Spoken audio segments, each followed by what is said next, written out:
Book 8 of 2920, The Last Year of the First Era, Last Seed, by Karlovac Townway. First of Last Seed, 2920, Mournhold, Morrowind. They were gathered in the Duke's courtyard at twilight, enjoying the smell and warmth of a fire of dry branches and bitter green leaves. Tiny embers flew into the sky, hanging for a few moments before vanishing. "I was rash," agreed the Duke, soberly, "but Lorcan had his laugh, and all is well. The Morag Tong will not assassinate the Emperor now that my payment to them is at the bottom of the inner sea. I thought you had made some sort of truce with the Daedra princes." "What your sailors called a Daedra may not have been one," said Sothasil. "Perhaps it was a rogue battle mage, or even a lightning bolt that destroyed your ship. The prince and the emperor are en route to take possession of Auld Lambasi, as our truce agreed. It is certainly typical of the Cyrodiil to assume that their concessions are negotiable, while ours are not." Vivek pulled out a map. "We can meet them here, in this village to the northwest of Auld Lambasi, Ferventhil." "But will we meet them to talk?" asked Almalexia, "or to make war?" No one had an answer to that.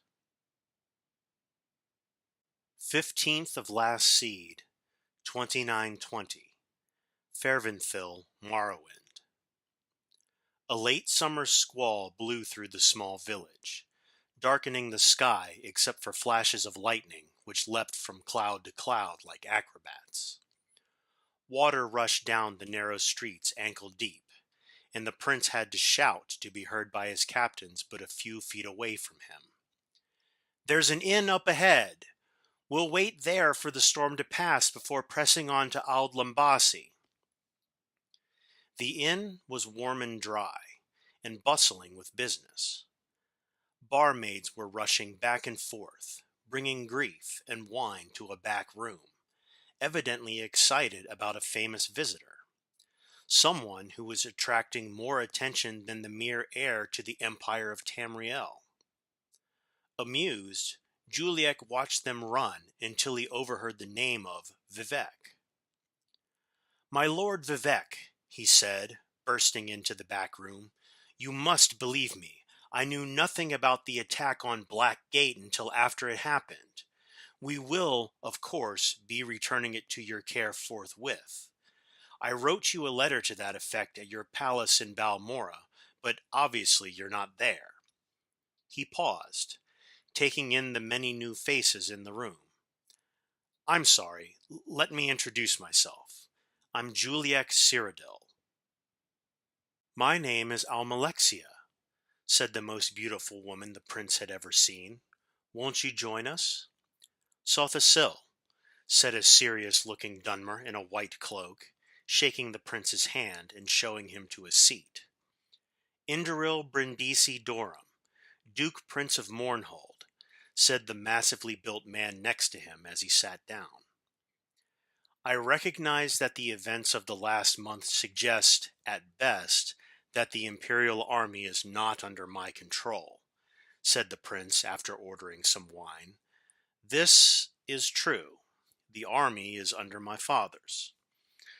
"I understood that the Emperor was going to be coming to Auld Lambasi as well," said Almalexia.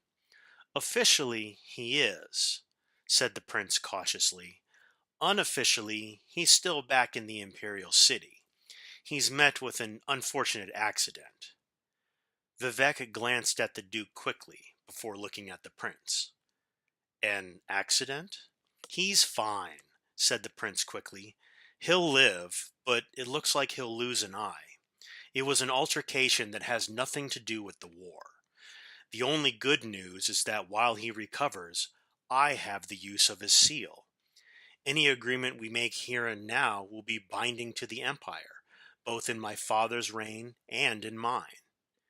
"Then let's start agreeing," smiled Almalexia. 16th of Last Seed, 2920. Rothnaga, Cyrodiil. The tiny hamlet of Rothnaga greeted Cassir with its colorful houses perched on a promontory overlooking the stretch of the Rothgarian mountain plain and high rock beyond. Had he been in a better mood, the sight would have been breathtaking.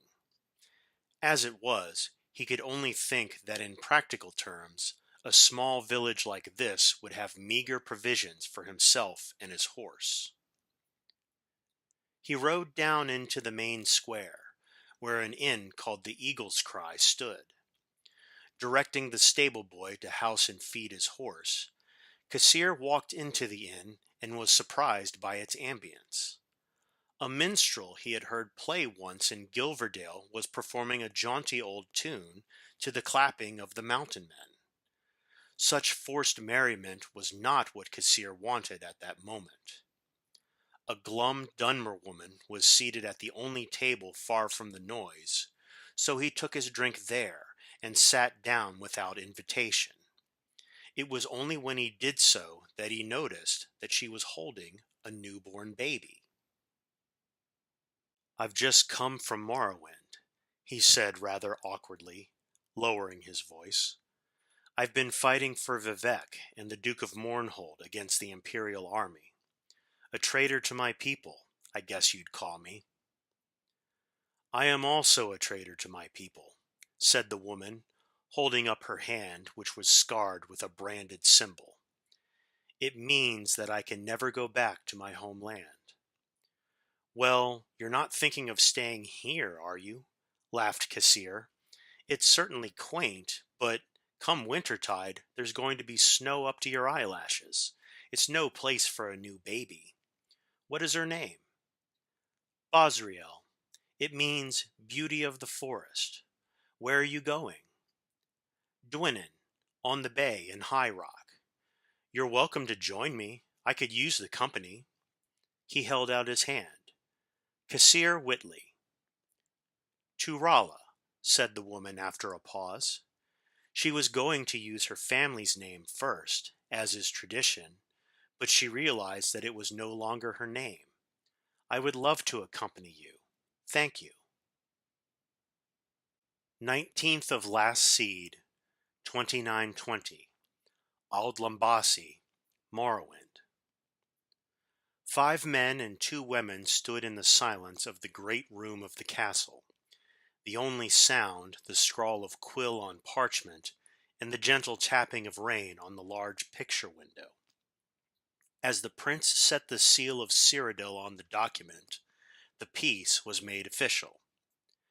The Duke of Mournhold broke out in a roar of delight, ordering wine brought in to commemorate the end of 80 years of war. Only Sothasil stood apart from the group. His face betrayed no emotion. Those who knew him best knew he did not believe in endings or beginnings, but in the continuous cycle of which this was but a small part. "My prince," said the castle steward, unhappy at breaking the celebration, "there is a messenger here from your mother, the Empress. He asked to see your father, but as he did not arrive—" Juliek excused himself and went to speak with the messenger. "The Empress does not live in the Imperial City?" asked Vivec. "No," said Almalexia, shaking her head sadly. "Her husband has imprisoned her in Black Marsh, fearing that she was plotting a revolution against him. She is extremely wealthy and has powerful allies in the western Colovian estates, so he could not marry another or have her executed. They've been at an impasse for the last 17 years since Juliek was a child." The prince returned a few minutes later. His face betrayed his anxiety, though he took troubles to hide it. "My mother needs me," he said simply. "I'm afraid I must leave at once. If I may have a copy of the treaty, I will bring it with me to show the Empress the good we have done today, and then I will carry it on to the Imperial City, so it may be made official." Prince Juliek left with the fond farewells of the 3 of Morrowind. as they watched him ride out into the rain-swept night south towards Black Marsh, Vivek said, "Tamriel will be much healed when he has the throne." 31st of Last Seed, 2920. Dorza Pass, Black Marsh. The moon was rising over the desolate quarry, steaming with swamp gas from a particularly hot summer as the prince and his two-guard escort rode out of the forest. The massive piles of earth and dung had been piled high in antiquity by some primitive, long-dead tribe of Black Marsh, hoping to keep out some evil from the north. Evidently, the evil had broken through at Dorza Pass, the large crack in the sad, lonely rampart that stretched for miles. The black, twisted trees that grew on the barrier cast strange shadows down, like a net tangling. The prince's mind was on his mother's cryptic letter, hinting at the threat of an invasion. He could not, of course, tell the Dunmer about it, at the very least until he knew more and had notified his father. After all, the letter was meant for him. It was its urgent tone that made him decide to go directly to Gideon. The Empress had also warned him about a band of former slaves who attacked caravans going into Dorza Pass. She advised him to be certain to make his imperial shield visible, so they would know he was not one of the hated Dunmer slavers. Upon riding into the tall weeds that flooded through the pass like a noxious river, the prince ordered that his shield be displayed. "I can see why the slaves use this," said the prince's captain. "It's an excellent location for an ambush." Juliek nodded his head, but his thoughts were elsewhere. What threat of invasion could the Empress have discovered? Were the Akaviri on the seas again? If so, how could his mother from her cell in Castle Giavesi know of it? A rustle in the weeds and a single sharp human cry behind him interrupted his ponderings. Turning around, the prince discovered that he was alone. His escort had vanished. The prince peered over the stretch of the moonlit sea of grass which waved in almost hypnotic patterns to the ebb and flow of the night wind billowing through the pass. It was impossible to tell if a struggling soldier was beneath this system of vibrations, a dying horse behind another. A high, whistling wind drowned out any sound the victims of the ambush might be making. Juliek drew his sword and thought about what to do, his mind willing his heart not to panic. He was closer to the exit of the pass than the entrance. Whatever had slain his escort must have been behind him. If he rode fast enough, perhaps he could outrun it. Spurring his horse to gallop, he charged for the hills ahead, framed by the mighty black piles of dirt.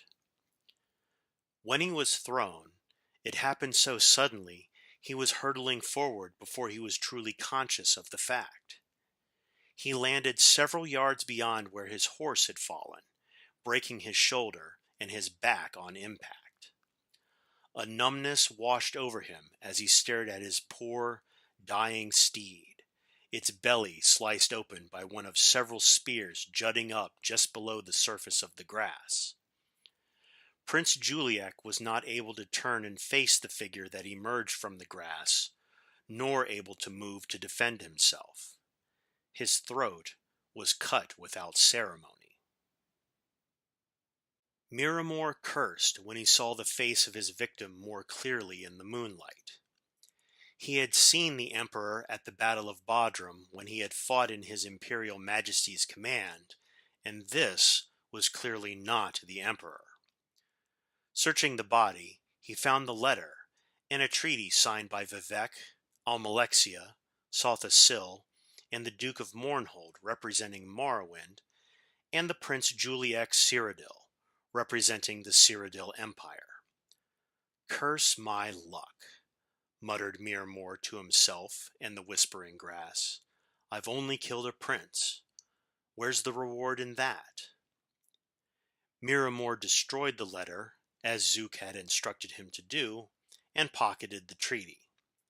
At the very least, such a curiosity would have some market value. He disassembled the traps as he pondered his next step. Return to Gideon and ask his employer for a lesser reward for killing the heir? Move on to other lands? At the very least, he considered, he had picked up 2 useful skills from the Battle of Bodrum. From the Dunmer, he had learned the excellent spear trap, and abandoning the imperial army, he had learned how to skulk in the grass. The year is continued in Hearth Fire.